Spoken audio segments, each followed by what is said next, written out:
Ready ना? Sound check अच्छा लग रहा हो ना? हाँ।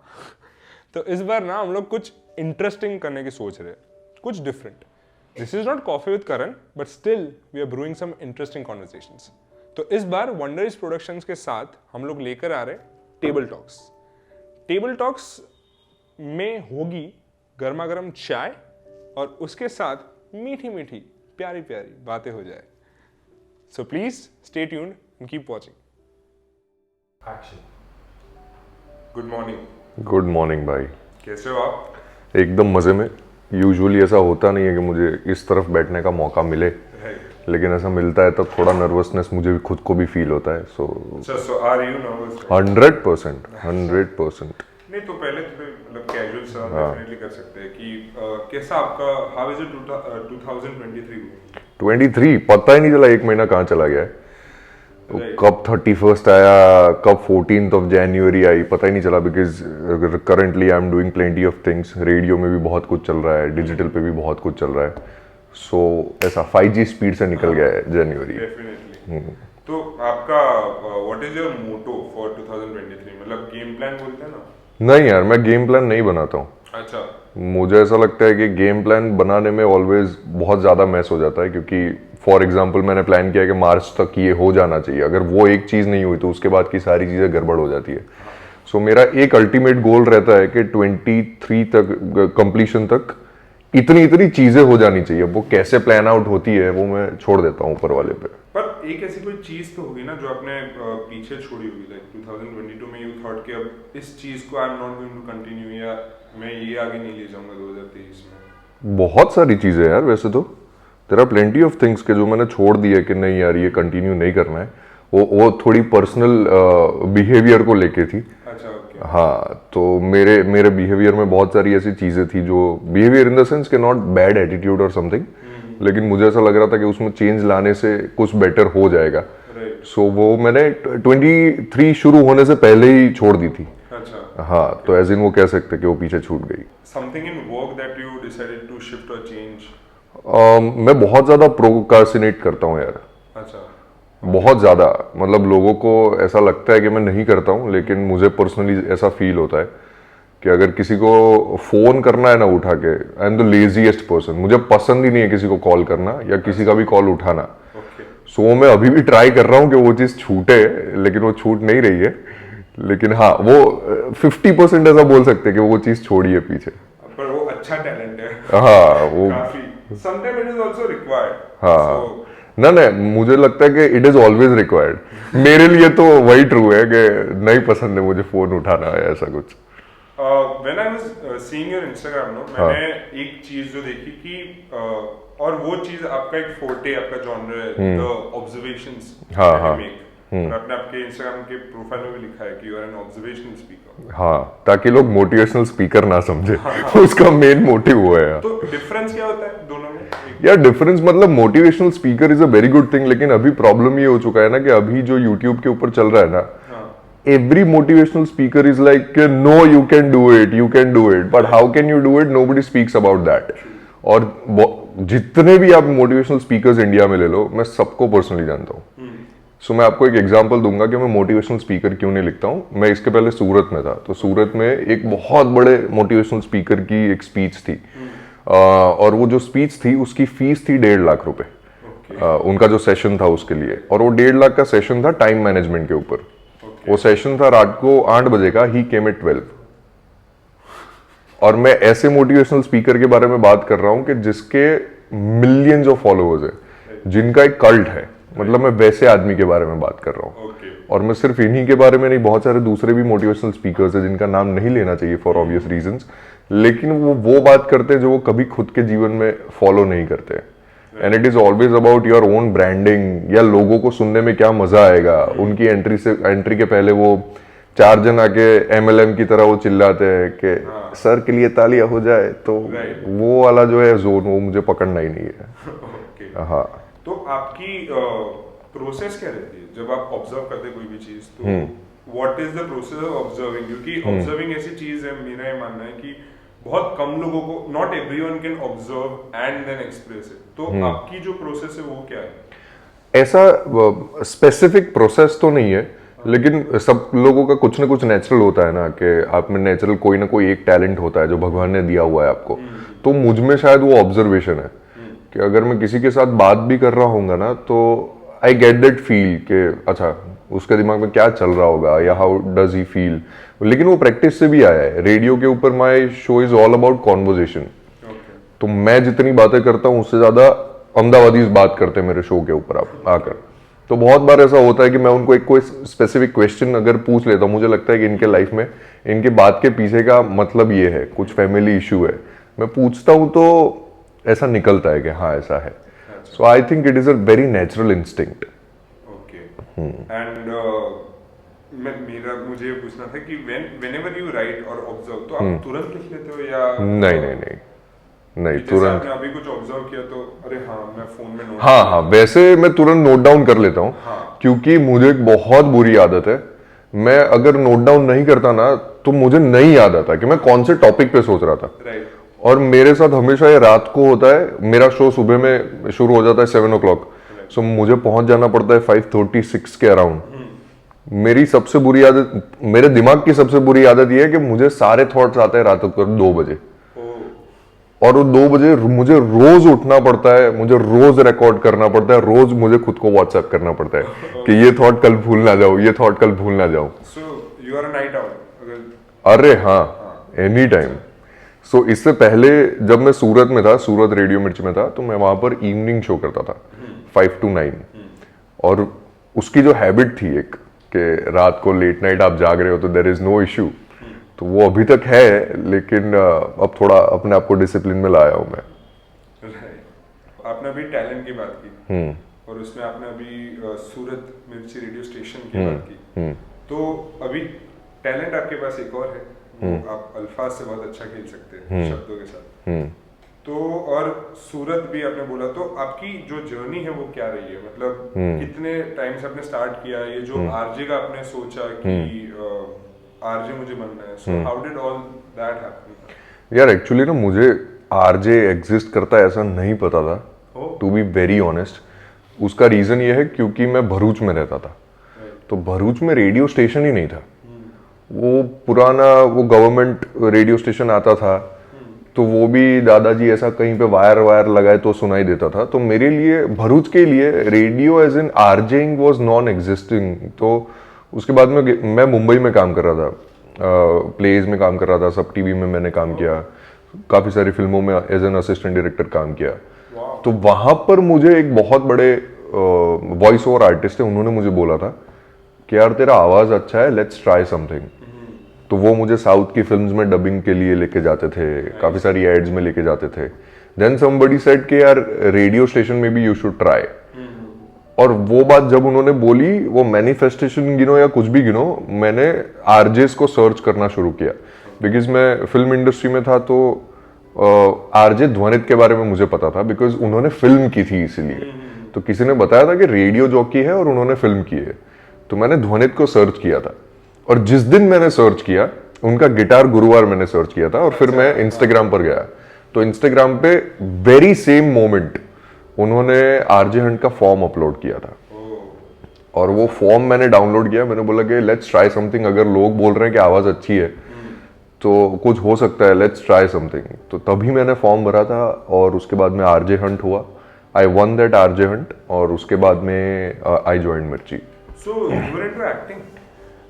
Yes, I was into acting in theater, लेकिन मेरा मेन फोकस कभी भी एक्टिंग रहा नहीं था। मैं कॉमेडी अच्छी करता था, सो स्टेज के ऊपर वो प्रेजेंस लोगों को अच्छा लगता था, इसलिए मैं कॉमेडी करता था। उसके बाद में I was an assistant director. अच्छा, तो कोई ऐसी इंटरेस्टिंग फिल्म की कहानी अगर आप हमें बताना चाहेंगे जो आपके साथ हुई हो while you were in those days? Film की कहानी बैकग्राउंड में? हाँ, मतलब बैकग्राउंड में असिस्टेंट डायरेक्टर आप थे, तो you know you see a lot of यार गालियां बहुत पड़ती थी, गालियां मतलब अनबिलीवेबल गालियां पड़ती थी। सो जब पहली बार आरजे हंट जीतने के बाद मेरा इंटरव्यू हुआ था, तभी भी मैं मुंबई में ही काम कर रहा था, मेरा काम चालू ही था वहां पर। सो जो मेरा इंटरव्यू ले रहे थे, उन्होंने मुझसे ये कहा था कि यार देख, तू जीत के आया है, तेरे में टैलेंट है, सब कुछ है, मान लिया, लेकिन हमको तेरे साथ बात करके ऐसा लग रहा है कि तूने तेरे लाइफ में फेलियर्स नहीं देखे हैं और तूने तेरे लाइफ में स्ट्रगल नहीं देखा है, तो we don't think that you can survive radio Mirchi ऐसा। और मैं मेरे दिमाग में ये सोच रहा था कि मैं जो स्ट्रगल करके यहाँ तक पहुंचा हूँ और जो गालियां खा के पहुंचा हूँ, यू कैन नेवर इमेजिन। सो वहां पर इट वाज अ मैंडेट कि आपको डायरेक्टर हो या कोई भी हो, XYZ पर्सन हो, तो उसको सर ही बोलना है। एंड रेडियो मिर्ची में आपको किसी को सर नहीं बोलना है, चाहे वो CEO को भी नाम से बुलाना है, कोई सर जी कुछ भी नहीं है। सो फॉर 6 months स्ट्रेट मुझे टोका गया है कि किसी को सर मत बोलो, क्योंकि वो जो ट्रेनिंग थी ना मेरी फिल्म्स वाली, वो नहीं जा रही थी। मैं इतना डरा हुआ था कि अगर किसी को सर नहीं बोला तो पता नहीं क्या हो जाएगा। और हम लोग अहमदाबाद में ही शूट कर रहे थे एक फिल्म के लिए, एंड आई स्टिल रिमेम्बर के माइक पे गालियां पड़ती थी, माइक पे। और गालियां मतलब, मैं सूरत से हूं तो सूरती लोग समझ पाएंगे कि तमे जे विचारो जो एवी ज गाड़ो, एग्जैक्ट एवी ज गाड़ो। सो वो था वहां पर। काफी हार्श सिचुएशन रहा। नहीं, लेकिन हार्श तो थी उस टाइम पर, हाँ उस मोमेंट में हार्श थी, लेकिन अभी मैं सोचता हूँ तो मुझे तो हंसी आती है, क्योंकि मुझे ऐसा लगता है कि वही चीज ने मुझे आगे उस जहां पर मैं हूं वहां पर जाने के लिए ट्रेन किया था। क्योंकि वो सिचुएशन फेस करने के बाद, मुंबई में जो 4 साल मैंने निकाले, वो फेस करने के बाद मुझे कुछ भी टफ नहीं लगता है, कुछ भी टफ नहीं लगता है। किसी भी सिचुएशन में आप मुझे डाल दो। हाँ, 4 साल आप रहे ना। 4 years। और तब मैं कॉलेज में था। सो मेरे कॉलेज में मैं अटेंडेंस नहीं थी, मेरी 0 थी, तो मैंने 4 साल वहीं पर निकाले मेरे। मुंबई का सर्वाइवल कोर्स रहता है वो पूरे। हाँ 100%। कुछ सिखा देता है आपको एटीट्यूड से लेकर आपका बिहेवियर, क्या करना है, और सबसे बड़ी चीज मुंबई आपको ये सिखाती है कि क्या नहीं करना है आपको, कि कौन सी चीजों को एक्सक्लूड करना है लाइफ में से, और कौन सी चीजों के साथ जीवन चलाने की आदत होनी चाहिए। That is the most important thing. तो आप पूरा बेसिक ग्राउंड लेवल पर आ जाते हो कि इसके ऊपर तो कुछ भी सर्वाइव कर ही लूंगा। So that happened to me. But then eventually you did not wanted to go to Bombay? Never. अच्छा। सो आरजे हंट का फॉर्म भरने का एक रीजन भी ये है, मैं थोड़े दिनों पहले ही सोच रहा था कि यार आरजे का फॉर्म क्यों भरा मैंने। So one reason was this, कि मुझे ऐसा लगा कि मुझे जो करना है क्रिएटिविटी, तो यार ये रेडियो में तो हो रही है ऑलरेडी, और ये तो वही जोन है जो मैं ढूंढ रहा था। तो मुंबई को छोड़ के भी कोई स्कोप रहेगा मेरे लिए। So that was one of the reasons कि मैंने मुंबई क्यों छोड़ा। आई स्टिल रिमेम्बर कि जिस दिन मैं आरजे हंट जीत गया था, तो मैंने मेरे पापा को बताया कि मैं आरजे हंट जीत गया हूँ, तो मुंबई चलो, मुंबई में जिस पीजी पे मेरा सामान है वो लेकर आना है। तो वो एक सिनेमैटिक मूवमेंट था मेरी लाइफ में। वो फिल्मों वाला सीन था कि मैं खुद ड्राइव कर रहा था और मैं वो कांच में देख रहा था कि मुंबई गया पीछे, मुंबई छूट गया, अब वापस मुंबई नहीं आना है। So I recently went to Mumbai again. उसके मतलब ये इतने बड़े गैप के बाद अभी मैं गया हूँ। बाकी मुझे बहुत मौके मिले, मैंने बोला थोड़ा गैप चाहिए मुझे मुंबई से। सो आप ऐसे आदमी हो जो अपने अपने सिनेमैटिक मोमेंट्स ऐसे जी लेते हैं? 100%। मोमेंट में अच्छा ये लॉन्ग फिल्म शॉट होगा। हाँ बिल्कुल बिल्कुल, वो इमेजिनेशन चलता ही रहता है वो हर मोमेंट में। उस इमेजिनेशन का उसका जो मजा है वही जिंदगी है। ट्रू। क्योंकि आप मानो या ना मानो, हर एक आदमी अपने लाइफ का तो हीरो या हीरोइन ही है, वो लीड ही है। अपनी स्टोरी के तो सभी। एब्सोल्युटली। आपके मुताबिक what is the definition of an artist? Of an artist कि जिसको बाउंड्रीज ना हो। बस इतना ही, कि जिसके थॉट प्रोसेस को कोई बाउंड्री नहीं होती ना, ही इज एन आर्टिस्ट। सो मेरे लिए साइंटिस्ट भी आर्टिस्ट है, इलॉन मस्क भी आर्टिस्ट है, जेफ बेजोस भी आर्टिस्ट है। बिकॉज उनके थॉट्स को कोई लिमिटेशन ही नहीं है कि जहां पर आपको ऐसा लगता है ना कि यहां पर चीजें अटक जानी चाहिए, उसके बियॉन्ड कोई आदमी जा सकता है, तो he is an artist. Okay, but अगर हम क्रिएटिव फील्ड की स्पेसिफिकली बात करें, तो उसमें तो व्हेन वी क्रिएट समथिंग और व्हेन वी राइट समथिंग, तो उसमें तो एक दायरे में रहना पड़ता है। ऑफ कोर्स रहना पड़ता है। तो वहां पे डेफिनेशन चेंज हो जाती है। बहुत ज्यादा चेंज हो जाती है, बहुत ज्यादा चेंज हो जाती है, क्योंकि आर्टिस्ट अलग आदमी है, और अगर आप जॉब कर रहे हो या तो फिर आपने उस चीज को प्रोफेशन की तरीके से ले लिया है, तो फिर आपको एक दायरे में भी रहना पड़ेगा, आपको एक डेकोरम में भी रहना पड़ेगा। फॉर एग्जाम्पल मैं रेडियो मिर्ची कंपनी में काम करता हूँ, तो भले ही मैं आर्टिस्ट हूँ, लेकिन वो बॉक्स है कुछ चीज़ों का मेरे सराउंडिंग के, ये आपका एक दायरा है। राइट। मेरे थॉट्स तो कहीं पे भी जा सकते हैं, लेकिन उसको रेडियो पर ले जाने के लिए जो आर्टिकुलेशन चाहिए वो भी आपको सीखना पड़ता है। Yes true, definitely. तो आप अपने आप को एक प्रॉपर आर्टिस्ट मानते हैं? Absolutely, absolutely. So what do you think is like आपकी सोशल रिस्पॉन्सिबिलिटी? जैसे मेरा ये मानना है कि हर आर्टिस्ट की सोशल रिस्पॉन्सिबिलिटी भी होती है, इंस्टेड ऑफ जस्ट वो क्रिएट तो डेफिनेटली करता है, बट उसके अलावा to distribute that amongst people, वो भी एक सोशल चीज है जो उसको ध्यान में रखनी चाहिए। So what is your social responsibility you think is in? यार ये बहुत बड़ा डिलेमा है, पता है, सोशल रिस्पॉन्सिबिलिटी वाला। अच्छा। क्योंकि अरिजीत सिंह ने ये बात कही थी अभी रिसेंटली, जब केसरिया सॉन्ग का टीजर आया था। टीजर बहुत बड़ा हिट हुआ, और जब मेन सॉन्ग आया तो सॉन्ग के वक्त सबने बोला कि यार ये तो बहुत शिटी सॉन्ग है, वो टीजर वाला फील ही नहीं है, वो पंच ही नहीं है इसमें। तो everybody started criticizing Arijit Singh और Dharma productions and everybody. So Arijit Singh को ये सवाल पूछा गया था, ही सेड के लेकिन लोग एक्सपेक्टेशन लगाते ही क्यों है? कि वो मेरा काम एज एन आर्टिस्ट चीज को, सॉन्ग को बना देना है।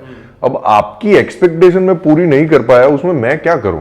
क्योंकि मैंने तो मेरा 100% दिया है। सोशल रिस्पॉन्सिबिलिटी का भी कभी कभी वैसा ही है। I will give you an example कि जहां पर पॉजिटिव चीजें हैं ना, वहां पर एब्सोल्युटली मेरी सोशल रिस्पॉन्सिबिलिटी है। अगर ट्रैफिक को लेकर अहमदाबाद में कुछ हो रहा है तो I will 100% speak about it. अभी जैसे कि पठान मूवी आई, पठान में एवरीबडी वाज एक्सपेक्टिंग के तू बोल क्यों नहीं रहे, it is your social responsibility के तू बोले। मैंने बोला क्योंकि आपको ये सुनना है कि पठान मूवी मत देखने जाओ, इसलिए आपको ऐसा लगता है कि मेरी सोशल रिस्पॉन्सिबिलिटी है। लेकिन मैं लोगों पे छोड़ता हूँ यार, क्या आपको देखनी है तो देखो, नहीं देखनी है तो इट इज योर चॉइस। वो वैसी चीज है, इसलिए सोशल रिस्पॉन्सिबिलिटी वाला जो एंगल है ना, वो ऑलवेज एक रोप के ऊपर आप झूल रहे हो वैसा ही है। हाँ, लेकिन अगर अहमदाबाद में या कहीं पे भी किसी को कुछ जरूरत पड़ती है ना, मेरी सोशल रिस्पॉन्सिबिलिटी वाले एंगल में जरूरत पड़ती है, तो I am always there. Definitely. वो तो मैंने आपके प्रोफाइल में भी देखा कि बहुत सारे कैंपेन्स आप करते हो। 100%। वैसे आपने देखी पठान? हाँ, of course, first day first show, क्योंकि मुझे तो बायोस्कोप देना है। हाँ, मतलब तो कैसी लगी? मुझे तो यार बहुत अच्छी लगी, मुझे अच्छी लगी, लेकिन वो भी दिख गया कि वो मिशन इम्पॉसिबल वाला थोड़ा ऐसा गार्निश किया हुआ है, थोड़ा जेम्स बॉन्ड है, स्वाद अनुसार थोड़ा अपना सलमान भाई भी है। तो वो बायोस्कोप में भी मैंने वही चीज बोली हुई है। वो पूरा सेलिब्रेशन है, इट इज अ सेलिब्रेशन। और मैं शाहरुख के फैंस के साथ देखने के लिए गया था, उन्होंने फर्स्ट डे फर्स्ट शो पूरा, हाँ, और इट वाज क्रेजी। मैंने ऐसा एक्सपीरियंस कभी नहीं लिया था।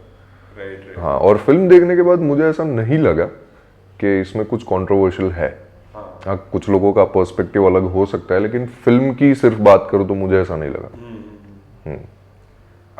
जैसे आपने कहा कि आप एक क्रिएटिव कंटेंट क्रिएटर है, तो हर कंटेंट क्रिएटर के आदमी जिंदगी में एक किक होता है ना, तो आपकी जिंदगी में वो किक क्या है? Good content. अगर मैं सुबह में शो करूं, वेकअप विचार करता हूं, और उसके ऊपर किसी को वैलिडेशन मिल जाता है ना उसकी लाइफ का, या तो फिर वो मुझे मैसेज करके ये बोल देता है कि यार मेरे दिमाग में यही चीज चल रही थी, आपने उस चीज को सॉल्व कर दिया उस 1-1.5 मिनट के अंदर, so that is the kick for me. उससे अच्छी मेरे लिए कोई बात नहीं है। सो सोशल मीडिया में मेरे इंस्टाग्राम में रोज 250-300 क्वेश्चंस आते हैं कि ये चीज है, please can you please solve it. हाँ, कि ये है, वो है, ये है, वो है।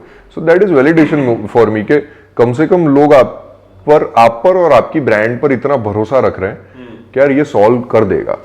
Again that is, I take this like a social responsibility. So ये मैं निभाता हूँ। तो आप क्या रिप्लाई करते हो? मैक्सिमम लोगों को रिप्लाई करने की कोशिश करता हूँ।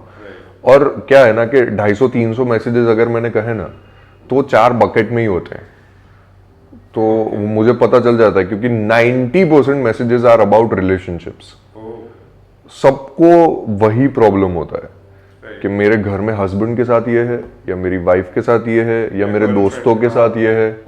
तो वैसा ही है वो। आप तो मेरे भी 4-5 सवाल है, मैं आपको बाद में टेक्स्ट करता हूँ, इसके जवाब मुझे भी चाहिए। तो आपका सबसे स्वीटेस्ट मोमेंट कौन सा रहा? यार ऐसे तो स्पेसिफिकली मैं बात करूँ तो रेडियो को लेकर बहुत सारे रहे हैं। एक बार मैंने रेडियो के ऊपर, मतलब in which month I don't remember, लेकिन कुछ टाइम पहले की बात है, तो मैंने SG हाईवे के ऊपर एक जगह थी, स्पेसिफिक जगह थी, उसके बारे में बात की कि वहाँ की XYZ चीज़ बहुत अच्छी है और वो अब बंद हो चुकी है। तो और आज मुझे ये बात इसलिए याद आ रही है क्योंकि मैंने ब्रेकफास्ट भी नहीं किया है, क्योंकि मैं बहुत जल्दी में निकला हूँ। एंड आई वाज टॉकिंग, ये बात मैंने की थी 8:30 को, और 9 o'clock को मेरे नीचे जो गार्ड है उनका फोन आया कि यहाँ पर कुछ लोग आए आपके लिए टिफिन बॉक्स लेकर। तो मैंने बोला कि मैंने नहीं मंगवाया है कुछ भी। आई थॉट कि जोमेटो या स्विगी ऐसा कुछ है। तो दे सेड कि नहीं वो मिलना चाहते हैं। तो मैं थोड़ी देर के बाद उतरा वहां से, स्टूडियो से, क्योंकि मेरा शो चल रहा था। तो वो लोग तो जा चुके थे, लेकिन उन्होंने इतना बड़ा टिफिन दिया था मेरे लिए, जिसके अंदर सारी वो चीजें जो मैंने रेडियो के ऊपर बात की थी वो सब चीजें उसमें थी। और उसमें एक बहुत ही प्यारा सा नोट था जो मेरे इंस्टाग्राम पर भी मैंने पोस्ट किया हुआ है कि आपने ये चीज बोली, आपने ब्रेकफास्ट नहीं किया है आज, तो ये चीजें हैं, तो आप प्लीज खा लेना। And I am getting goosebumps right now. लेकिन वो बहुत स्वीट मोमेंट था। मैं अभी रिसेंटली काइट फेस्टिवल में गया हुआ था, और काइट फेस्टिवल में मैंने मास्क पहना था क्योंकि उस वक्त कोविड चल रहा था। और एक लड़की दौड़ती हुई आई है नाम चिल्लाते हुए, and her first reaction was not के मैं आपकी फैन हूं या ऐसा कुछ नहीं था। शी स्टार्टेड क्राइंग, और उसने बोला कि मुझे ऐसा लगता है कि मुझे एक क्वेश्चन है, उसका जवाब आप ही दे सकते हो, तो ये क्वेश्चन है मेरा। और वो मेरे लिए सबसे बड़ी बात थी कि किसी ने फैन वैन बोले बिना सीधा कंटेंट पे बात की कि आपका कंटेंट मुझे टच हुआ। तो वो सबसे हार्ट टचिंग बात है मेरे लिए। काम की वजह से जाना, काम की, हाँ। नाइस यार, बहुत अच्छा। आपका कोई ऑब्जर्वेशन ऐसा हो जो आप रील्स डालते हो, ऐसा कोई हो स्पेसिफिक ऑब्जर्वेशन या ऐसी कोई रील जो आपसे सबसे ज्यादा रेजोनेट हुई हो लोगों से, कि उस बात पे सबको वो लगा हो कि यार ये बात कुछ ज्यादा ही छू गई? एक मेरी रील थी अधूरो प्रेम करके, अधूरा प्यार करके। सो उसके ऊपर इट वाज इनसेन, बहुत व्यूज आए, लोगों ने बहुत ज्यादा कंट्रीब्यूट भी किया उस कंटेंट में। तो वो कंटेंट वही था कि कुछ रिलेशनशिप्स ऐसे होते हैं कि जो आपको पता है कि वो अधूरे ही रह जाएंगे, कि अमुक संबंधों जो ना सूर्य અને धरती ग्रह જેવા હોય, कि पता है कि एक डिस्टेंस पे ही रहना है, वो अगर पास जाने की कोशिश करेंगे तो जल जाएंगे। So better to be at a distance.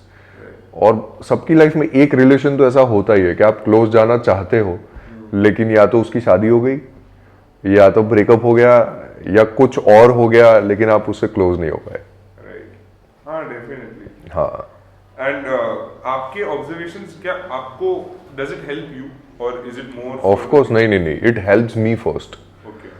सो मुझे ऐसा पर्सनली लगता है कि मुझे रोज कुछ ना कुछ सीखने की जरूरत है, मेरे पर्सनल गेन के लिए भी, और मुझे एज अ पर्सन भी इंटरनली ऐसा फील होता है कि सीखने की जरूरत है मुझे अभी और बहुत कुछ। तो वो चीज मुझे बहुत मदद करती है। तो उसके लिए आप क्या करते हैं? उसके लिए आई रीड एंड ऑब्जर्व। आप एक बहुत बेसिक एक्सरसाइज भी अगर मैं आपको बोलूँ ना, तो जस्ट प्रहलाद नगर गार्डन चले जाओ। गार्डन में सुबह है ना 7 बजे जाओ। 7 बजे जो लोग चल रहे हैं ना, जो ग्रुप्स में हैं, जो सोलो आए हुए हैं, जो बाहर रेडी वाला खड़ा रहा है, उनका सिर्फ चेहरा देखो। आई गारंटी यू आपको पता चल जाएगा कि ये कौन से सोशल बैकग्राउंड से है, इसके जीवन में क्या चल रहा होगा, ये इसका मूड सुबह में कैसा है, आपको सब पता चल जाएगा। और उसके बाद में आप जब कॉन्वर्जेशन करोगे ना, you will get to know that psychological reason behind it. तो that is a very human thing करने के लिए। So, आप करते थे ऐसा कि पब्लिक प्लेसेस में जा जाके you used to मैं डेलिबरेटली तो कभी भी नहीं गया हूँ। मुझे लगता है कि वो पर्पस अगर लेकर जाऊंगा तो वो चीज नहीं हो पाएगी। लेकिन अगर मैं BRTS में हूँ, AMTS में हूँ, कोई ट्रेन में कहीं पर जा रहा हूँ, तो आई मेक श्योर कि आई डोंट मेक श्योर, लेकिन वो ऑर्गेनिकली हो जाता है कि आप देखते हो तो समझ में आ जाता है कि अच्छा ऐसा होगा। तो कभी कंटेंट बनाने के चक्कर में या सोशल मीडिया के चक्कर में कभी ऐसा नहीं हुआ कि आपको अभी लगा कि इट्स बीन लॉन्ग टाइम या मैंने कुछ पोस्ट नहीं किया, ये to let me go out and let me search out for things. यार अगर ऐसा करने के लिए मैं गया ना तो आई एम श्योर कि वो नहीं होगा। Oh, okay. आप डेलिबरेटली, मतलब ह्यूमंस मेरे लिए सोर्स ऑफ रील्स नहीं है। मैं रील्स में वो डाल रहा हूँ, it is like a by product. Okay. मुझे बात करना अच्छा लगता है, लोगों को जानना अच्छा लगता है, उसकी वजह से रील्स बनती है। लेकिन अगर मैं आपको मिलकर आपको प्रोडक्ट की तरह ट्रीट करने लगूं कि इसको मिलके कंटेंट मिलेगा, तो आदमी क्लोज हो जाएगा मेरे सामने। क्योंकि आप मानो या ना मानो, आपको वाइब मिल जाती है इंटरनली, सबकॉन्शियसली, तो you will close yourself, you won't be able to speak up to me about anything. So वैसे ट्रीट करना गलत है। That is true. That is true. कुछ इंटरेस्टिंग करें? अरे 100%। तो आपको एक छोटा सा चैलेंज टाइप करेंगे। ओके। जहाँ पे we have a monologue, the most famous monologue I guess Bollywood has, Kartik Aaryan वाला monologue। ओके। तो आपको कुछ नहीं करना, आपको बस वो मोनोलॉग बोलना है। Okay. But not in the Kartik Aaryan style की। प्रॉब्लम ये है कि वो लड़की नहीं, नॉट दैट वे। अच्छा। आपको आपके अंदाज में, जैसे आप मेरे अंदाज में। अच्छा। जैसे आप एकदम ठहरा, अरे यार ओके। अपनी जो स्टाइल है उस स्टाइल में आपको वो मोनोलॉग डिलीवर करना है। चलो ठीक है, करते ठीक हैं। है, हो जाएगा। हाँ।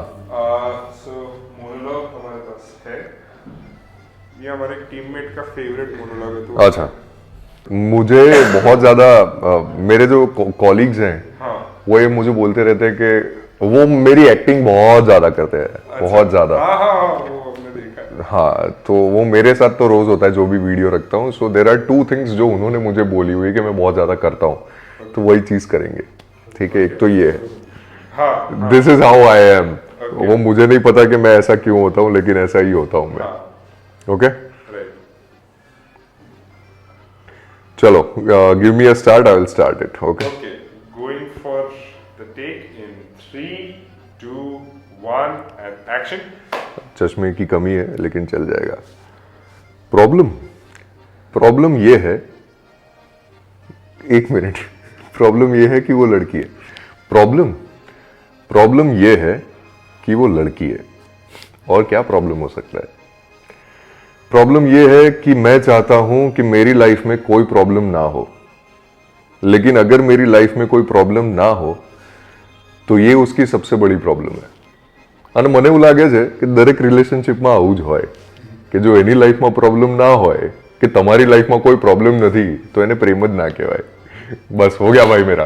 अरे खत्म तो करो। नहीं, खत्म करना है इसको। हाँ, मतलब थोड़ा और आगे खींच लो अपने अंदर। अच्छा चलो ठीक है। एंड बुलशिट यार, शी इज वरीड।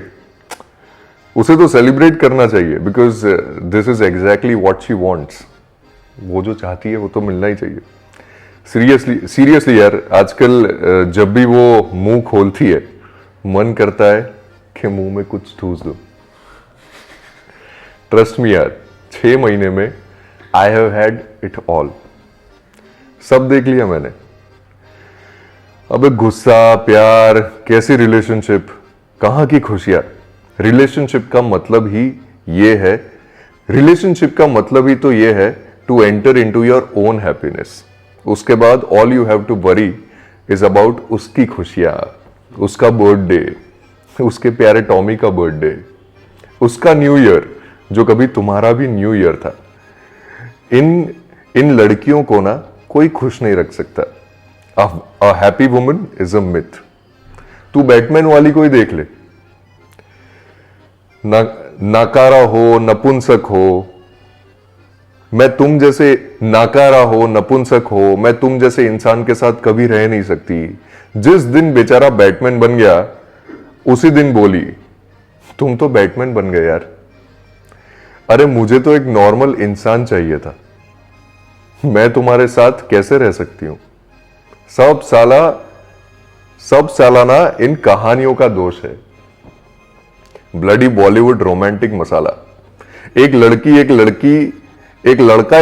दोनों को प्यार हुआ, दोनों साथ फिल्म, क्या था? ये कौन से टोन में है ये यार? एक लड़की, दोनों को प्यार हुआ, दोनों साथ साथ फिल्म खत्म। इसके बाद की स्टोरी कोई नहीं बताता। इसके बाद की कहानी मैं बताता हूं आपको। इसके बाद लड़के ने लड़की को 2 दिन हग नहीं किया तो प्रॉब्लम, हग किया तो चेप हो रहे हो, इतना भी अच्छा नहीं लगता। साली शॉपिंग खत्म नहीं होती इनकी। पहले कुशन आया, फिर कर्टन्स आए, कुशन कर्टन से मैच नहीं करते थे तो और कुशन्स आए। मेरे घर में मग इतने हैं कि उनको बेचने जाऊं तो महीने का खर्चा निकल जाए। वाह भाई, हो गया मेरा। इससे ज्यादा मेरे कंटेंट की स्टाइल में ये नहीं बोल पाऊंगा मैं। इसीलिए हमने स्पेसिफिक मोनोलॉग चुना कि यार ये नहीं, लेकिन मैंने नहीं सोचा था कि ऐसा कोई करवाएगा, मजा आया। इंटरेस्टिंग।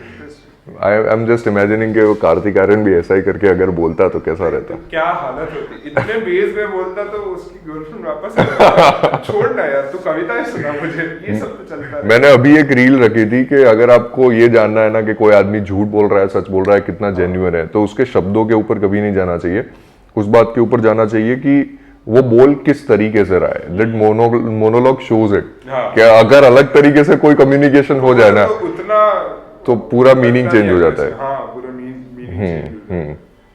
तो जब ये पूरा टाइम बंद हुआ था, जब वक्त रुक गया था, महामारी कोरोना का टाइम था, तो आपका लॉकडाउन कैसे बीता था? How was your lockdown?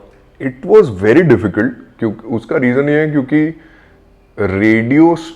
Radio घर से करना वो पहली बार हुआ था हिस्ट्री में कि घर बैठ के आप किस तरीके से रेडियो करोगे। रेडियो स्टेशन में आपके पास कंसोल है, कंप्यूटर्स है, माइक है, घर के ऊपर within 24 hours we had to train ourselves के अब इसी तरीके से करना है।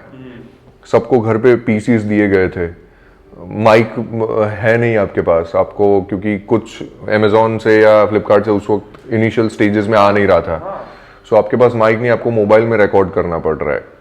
और उसके लिए एक ज्यादा डिफिकल्टी ये हो गई थी कि सोशल रिस्पॉन्सिबिलिटी उस वक्त बढ़ गई थी। लोग आपके ऊपर बहुत ज्यादा ट्रस्ट करने लगे थे। मुझे सूरत से कॉन्स्टेंटली कॉल्स आ रहे थे क्योंकि मैंने मेरा नंबर उस वक्त पब्लिक कर दिया था। एक मैंने नया नंबर लिया था और वो मैंने पब्लिक कर दिया था कि अगर आपको कोई भी इशू है, आप तक अथॉरिटी नहीं पहुंच पा रही है, तो I am there for you. So ऐसे बहुत सारे मजदूरों के कॉल आए कि जो लोग फंस चुके थे और पुलिस बाहर निकलने पे उनको टोक रही थी, रोक रही थी। तो then I had to connect to police commissioner कि सर यहाँ पर ये फंसे हुए हैं, तो वो उनको जाकर वहां से एक्सट्रैक्ट करते थे। सो ये इनिशियल स्टेज में तो पूरा लॉकडाउन इसी तरीके से बीता है।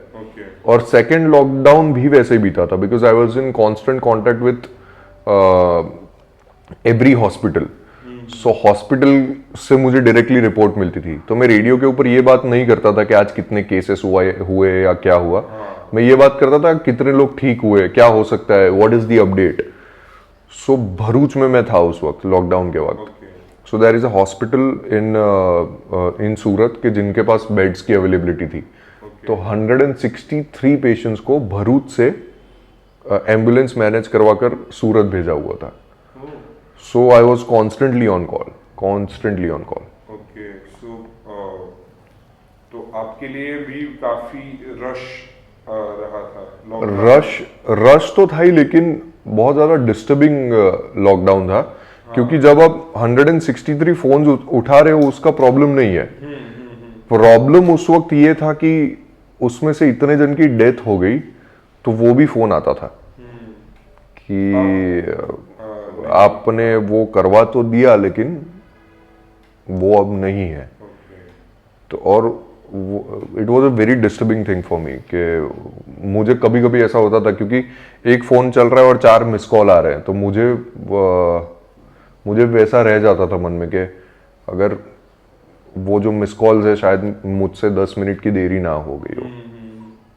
So did it take a toll on your mental health? Yes. Okay. मुझे वो थोड़ा डिफिकल्ट है मेरे लिए वो चीज़ टैकल करनी, किसी की हेल्थ अगर खराब हो तो, क्योंकि उसका रीज़न ये भी है कि my father was also in the hospital, my mother was also in the hospital. और सेकेंड तो second lockdown was worse. First में तो कुछ भी करके थोड़ा निकल गया, लेकिन सेकेंड लॉकडाउन में तो मुझे ऐसा कोई भी नहीं पता है कि जो हिट ना हुआ हो। तो दैट वाज वेरी डिफिकल्ट, क्योंकि आप रिस्पॉन्सिबिलिटी ले रहे हो तो I take full responsibility of that person, कि उसका बिलिंग तक का प्रोसेस मैं देख रहा था कि अगर उनकी फाइनेंशियल बैकग्राउंड नहीं है तो कहीं से कुछ कांटेक्ट करे, खुद के बैंक अकाउंट में से कुछ हो जाए, डॉक्टर्स को रिक्वेस्ट करे, गवर्नमेंट को रिक्वेस्ट करे, तो it definitely took a toll on me. The reason being कि मुझे उस टाइम पे पता चला कि लोगों की लाइफ कैसी होती है। बहुत सारे ऐसे लोग भी कांटेक्ट करते थे कि जिनके पास कोई रिसोर्सेस नहीं है, जीरो रिसोर्स, उसमें आपको उसको बेस्ट ट्रीटमेंट दिलवानी है कि कोविड का चार्ज उस हॉस्पिटल का 1 लाख रुपए पर डे जैसा हो जाता था इतनी हैवी दवाइयों में, और सब कुछ कैलकुलेट करो तो मुझे उस बात का बहुत ज्यादा दुख होता था। And so while you were doing all of this, your life was also of a content creator. आप content भी बनाते थे regularly. तो उस वक्त वो जो लोग थे जो घर में कैद थे, ठीक है, तो उन लोग का भी वो सेंस था कि उनका जो थॉट प्रोसेस था वो भी थोड़ा डिस्टर्ब हो गया था।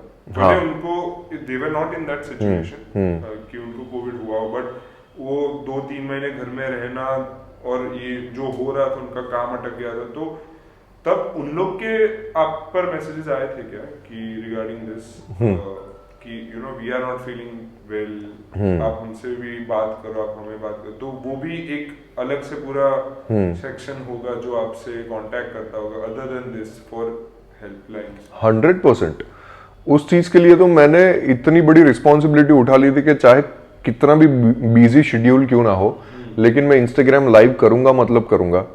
सेलिब्रिटीज के साथ हो, सोलो हो, आरजेस के साथ हो, या लोगों के साथ इन जनरल हो, या रील्स में लॉकडाउन के वक्त 3 रील रोज की रख रहा था, और वो कॉमेडी रील्स रख रहा था। जो मेरा कंटेंट अभी है मैं वो नहीं रख रहा था, क्योंकि मुझे ऐसा लग रहा था कि अगर किसी को 5 मिनट की रिलीफ मिल जाती है ना रील देख के, तो वो भी एक अभी के लिए बहुत बड़ा कॉन्ट्रीब्यूशन है। आपने जैसे बोला कि जब आपको मैसेजेस आते हैं तो मोस्टली सारे रिलेशनशिप्स के बारे में आते हैं, मोस्टली, हाँ, right. So what is your thought on a relationship? What should be an ideal relationship? यार एक्चुअली आइडियल रिलेशनशिप जैसा कुछ नहीं होता है। नहीं मतलब हाँ, वो तो है कि सब ग्रे ही होता है। नहीं, not everything is grey, but the problem is कि ये जो सवाल है ना कि what is that ideal relationship, यही क्वेश्चन सब लोगों के दिमाग में है। So we are searching for that one thing कि अगर ऐसा हुआ ना तो दिस इज आइडियल, लेकिन वी डोंट थिंक कि उसके नीचे का जितना भी है that is also very ideal relationship. So वैसा नहीं हो सकता है। आपको एक आदमी से 100% चीजें तो कभी नहीं मिल सकती। मे बी हो सकता है कि वो आपका बहुत अच्छा दोस्त बन सकता है, लेकिन बहुत अच्छा रोमांटिक पार्टनर ना भी हो। वो आपका बहुत अच्छा रोमांटिक पार्टनर हो, लेकिन वो आपका फाइनेंशियल पार्टनर ना बन सके। आप सारे बॉक्स को टिक नहीं कर सकते हो, कभी नहीं कर सकते। तो मे बी ऐसा हो सकता है कि मेरी गर्लफ्रेंड मेरी केयर बहुत करती है, लेकिन उसका नेचर वैसा है कि मैं उसके साथ चीजें शेयर नहीं कर सकता। तो वो जो पोर्शन है जो मुझे चाहिए, तो वो फिर मुझे मेरे फ्रेंड्स में ढूंढना पड़ेगा। आपको एक इंसान सब कुछ नहीं दे सकता है। तो वो आइडियल रिलेशनशिप जैसा कुछ है ही नहीं। ये अंडरस्टैंडिंग आ जाए ना कि नहीं मिल सकता इससे 100%, तो फिर एवरीथिंग इज गुड।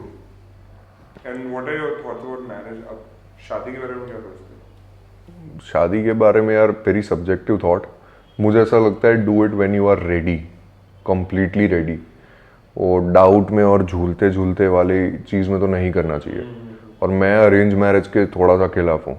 अच्छा, आप खिलाफ? हाँ, मुझे लगता है अरेंज मैरिज तो नहीं करना चाहिए। करना है तो इश्क से भी उसको पहले जान लो यार। अरेंज मैरिज है फिर भी टाइम वाइम बिता लो। हाँ, बट आजकल अगर देखा जाए तो अरेंज मैरिज में ऐसा होता है ना कि वो लोग एक टाइम के बाद ही हाँ, मेरा पॉइंट पूरी बात का ये है कि अरेंज मैरिज करनी है तो अरेंज मैरिज करो, लेकिन वो जो पूरा सेटअप है ना कि समाज में कोई लड़की देखी, लड़का देखा और उसके बाद में 2 महीने में शादी है, वो तो भाई नहीं, दैट इज डेथ। वो कभी नहीं करना चाहिए, क्योंकि 10-10 साल के रिलेशनशिप के बाद भी यार लोगों को नई नई बातें पता चलती है इंसान के बारे में, बिकॉज पीपल चेंज।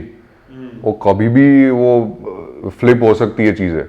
तो बेटर है कि एटलीस्ट आपको उसके बेसिक नेचर के बारे में तो सब कुछ पता हो, आदतें तो सारी पता हो। नहीं तो इट इज कैरी, क्योंकि मेरी जो एज है अभी, मेरे सारे दोस्त शादी कर रहे हैं एक के बाद एक के बाद एक। तो मैं तो सबको यही बोलता हूँ कि भाई अरेंज मत करना, तू तो चाहे वो फैमिली वैल्यूज कुछ भी हो, लेकिन डोंट डू इट। हाँ, ये मेरा पर्सनल पॉइंट ऑफ व्यू है, कंट्रोवर्सी नहीं करनी मेरे को। नहीं। So what about you? आप अभी कहाँ, are you with someone, are you committed, और आप अभी सिंगल साइड एंजॉय कर रहे हो? मैं उसको तो पर्सनली रखता हूँ यार। अच्छा, ओके। क्योंकि एक बार उसका रीज़न भी बता देता हूँ। ऐसा वो बहुत ज़्यादा नहीं है कि पर्सनल रखूँगा ऐसा, लेकिन उसका रीज़न ये है क्योंकि कुछ टाइम पहले, 1 साल पहले ही ऐसा हुआ था कि मैंने एक लड़की के साथ फ़ोटो रखा था, and there was this random guy जिसने पूरी रिसर्च की, सोशल मीडिया पूरा छान मारा। उसके बाद में जो कमेंट्स आए, हाँ, और उसके बाद में जो कमेंट्स आए, जो चीज़ें उसकी फैमिली के साथ हुई, वो मुझे नहीं पसंद आई। क्योंकि हुआ ये कि उसने उसका पूरा फेसबुक छाना, ही गॉट दी एड्रेस, उसने उसके पेरेंट्स का वर्क प्लेस निकाला, और वहाँ पर वो लड़का गया और वहाँ पर उस लड़के ने जाकर कुछ बातें की विच वर नॉट प्रॉपर। तब मुझे ऐसा रियलाइज़ हुआ, और वो लड़की मेरी दोस्त थी, मतलब बचपन से मेरी दोस्त थी। तो मुझे ऐसा रियलाइज़ हुआ कि यार एक फ़ोटो रखने की वजह से ऐसा भी हो सकता है। तो सारी चीज़ें फिर पर्सनली रख रहा हूँ मैं नहीं कुछ भी डिक्लेयर कर रहा हूँ या जो भी है वो। मेरे इनर सर्कल्स को ऑब्वियसली, ये कैमरा बंद होगा तो मैं आपको बता दूंगा, लेकिन कैमरा के सामने हाँ वैसा है। तो जब आप शो नहीं बनाते, जब आप कंटेंट नहीं बनाते, तब आप क्या करते हो? कंटेंट की खोज करते क्यों, वही होता है। नहीं मतलब दैट इज ट्रू। हाँ हाँ। बट आपके मी टाइम में क्या होता है? How is your me time? Me time में मैं कुछ भी नहीं करता हूँ, नथिंग। ना मैं किसी से बात करता हूँ, ना मैं किसी का फोन उठाता हूँ, ना मैं यूट्यूब वीडियो देखता हूँ, ना मैं इंस्टाग्राम खोलता हूँ, मैं कुछ नहीं करता। ऐसा सोफा है मेरे घर में और मैं अकेला रहता हूँ, सो सब चिल है। तो नहीं, अकेला तो नहीं रहता, लेकिन मेरी स्पेस में मैं अकेला होता हूँ। सोफे के ऊपर मस्त लेट जाता हूँ, कुछ नहीं करता हूँ मैं, नथिंग एट ऑल।